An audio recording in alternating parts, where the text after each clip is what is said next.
Hello again everyone, welcome to my new devlog. It's been a long time since I released a new video. I don't know what and how that happened, but at least I managed to take a break. Okay, I need to continue working on the game, so no more delays.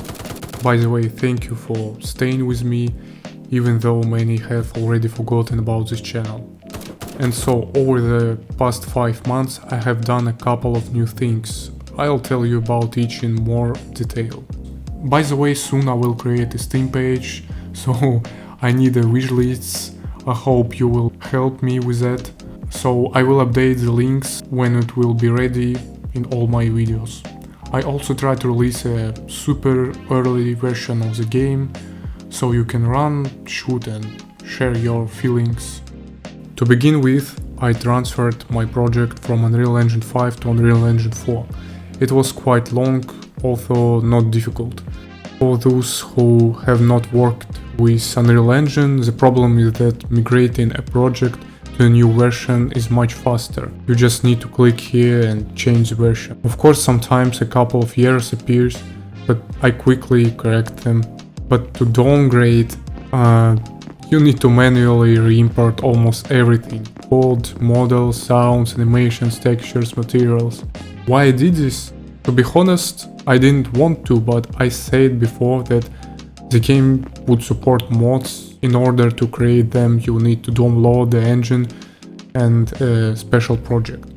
So it turns out that such a project for modding does not officially exist for Unreal Engine 5, but for Unreal Engine 4, yes. It is called UGC plugin. For example, I saw cool innovations in Unreal Engine 5.4 in which could be implemented in my game. For example, I could use motion matching. I could just buy some parkour plugin from Unreal Engine Marketplace and save my time. But then, if you want to do modding, instead of 30 gigabytes memory, you will need to download only 80. Also, according to my observations, framerate on Unreal Engine 4 is higher than on 5. Since I'm making a fairly simple game, especially in terms of visuals, some people asked me if it will work on low-end PC, and I thought maybe it's really worth simplifying everything. As a result, by optimizing rendering materials and disabling screen space reflections, changing render to forward, I achieved good results. And in my opinion, the picture at maximum settings still looks decent. I also made a separate potato render using OpenGL, but I don't know if I will use it.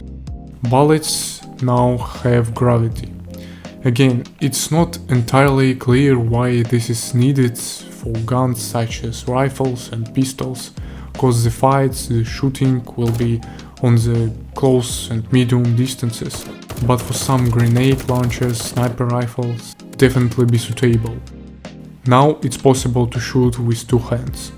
A super cool innovation in my opinion. All that remains is to finish the animations, since this video was recorded a long time ago, back when I was working in Unreal Engine 5.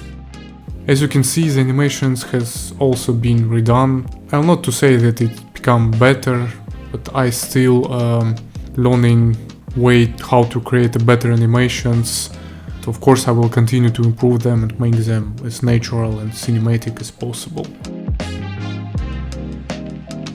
Parkour and execution system have also been improved, mainly for the clients. High latency, the game is still not clear, but at medium latency there are no more problems. Everything runs smoothly and is playable. I sacrificed security and sometimes disabled client movement checking on the server. The game is not competitive, just it has co-op mode, you can have fun with your friends, it's not competitive. So I think that this can be loved. And yes, all cheaters are busted. Well, now the most important thing. This is artificial intelligence. I'm sure I will write a byte name on this video, like I made a 1000 AI on Unreal Engine 4 with behavior tree and character movement component. Well, this is true. It's not a byte. Why I'm so happy? This is my achievement because it's not easy, not for me only, for many people. If you go to the same Unreal Engine Marketplace, you'll be able to see AI systems, but they will not support 1000 AIs at the same time. Or if they do, they will hide at distance or turn off, but mine AIs work always. Move, think, shoot. I didn't completely respawn them correctly, but still. Again, this is not a tutorial, this is just a devlog, and I will superficially tell you what I did. I don't remember the details, steps and little things. For the cooperative campaign, I may not use them since they were written for the Conquest game mode, where you need to capture enemy flags and defend your own flags. Also, yeah, I'm going to make some additional game modes just to make gameplay better. I love the replayability principle and the AIs themselves. I knew nothing about it and now I still think the same. Perhaps my favorite game in terms of AI is Battlefield 1942. I still remember the times when I played without the internet at my grandmother's house when I was a child. So good times. To begin with, I started looking for information on how to make the largest possible number of AIs, and this is what I got. Yeah, there is no detailed information about this on the internet.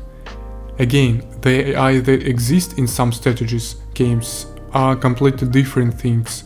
For example, AIs in strategies games work much more simply. For example, they are animated without skeletal bones, but using vertex animation. Most often they have no physics, the floor in that games is mostly flat, navigation grid is simplified. But I created the first-person shooter, so I need physics, advanced animations and better navigation grid. First of all, I developed a plan. I decided to make an AI character. It will have a component inside for detecting enemies, shooting, calculating, and as well as a behavior component. AI logic component.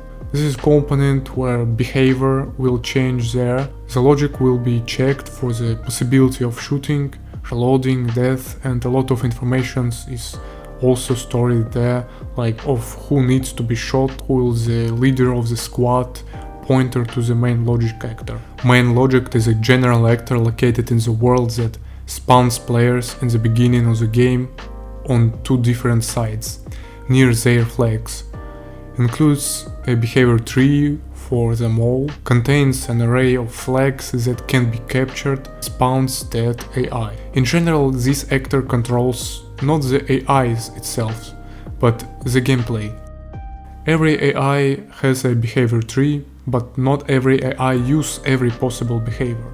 In total, I made 4 types of behavior: goal to, defend, capture, attack. For example, I test 1000 AI on a pretty large map and they all chose their path like ants. I didn't see any grouping or tactics, but I think in terms of game mode it should at least be there somehow, right?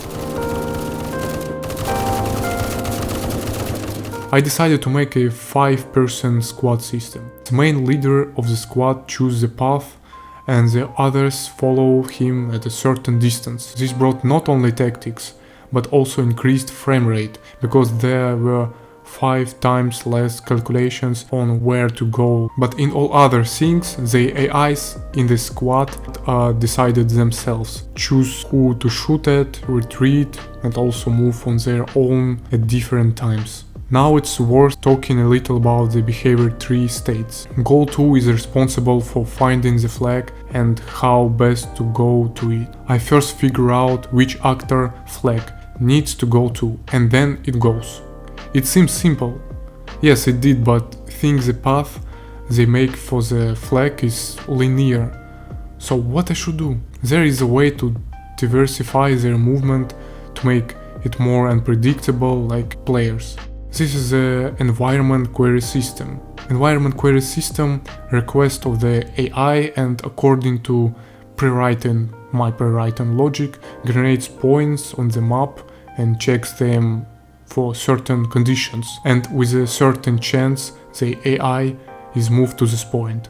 It sounds easy, but how come up with conditions so that the AI's adventures are truly unusual, non-linear, but at the same time smart?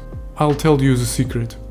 One of these decisions was where to search from the AI itself or from the flag, as well as a certain height of the path. For example, one squad will look for high lands, another will look for low lands, and the third will not care.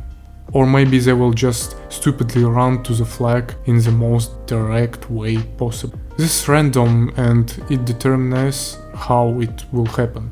In general, now they run in two different places and this is already good. I guess this is even a Battlefield 1942 level. Also, the process of movement, in some time there is a small chance to change in state. For example, jumping or crouching or walking sideways. Roughly speaking, try to revive the AIs, make them more unpredictable and human-like. I won't talk about the different state since it's not ready, but it will be used to find cover for reloading, for example. Capture state is just nothing special too. When AI enters the flag capture zone, they stay there, move a little differently. Attack is already clear, search and shoot at other AI. Why search? Because the AI can hide behind cover and the shooter will have several options to choose from. Stand and wait for a while, use the environment query system to try to find a new path to shoot at the enemy, or simply run towards the flag. In real life there is not much choice, attack or run.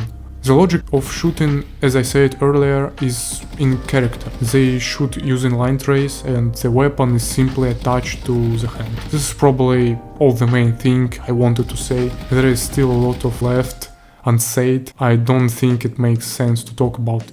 The entire AI system is built on random numbers, because gaming artificial intelligence is not the same as a ChatGPT artificial intelligence.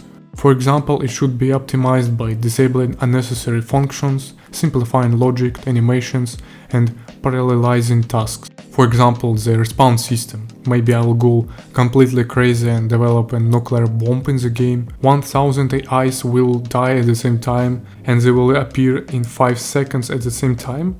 Most all PCs will explode, so I made something like a queer system with a delay respawn. That's it. Someone will say cool and someone will say that it's not so perfect, but the real thing that this system still needs to be improved.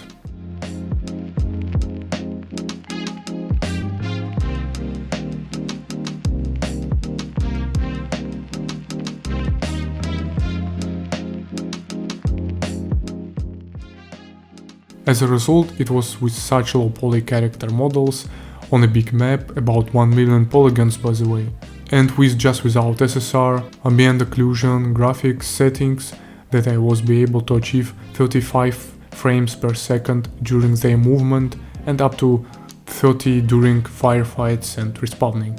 I don't plan to use 1000 AIs in the game, it was just for, I don't know, self-development maybe. Things can still change for the better or for the worse.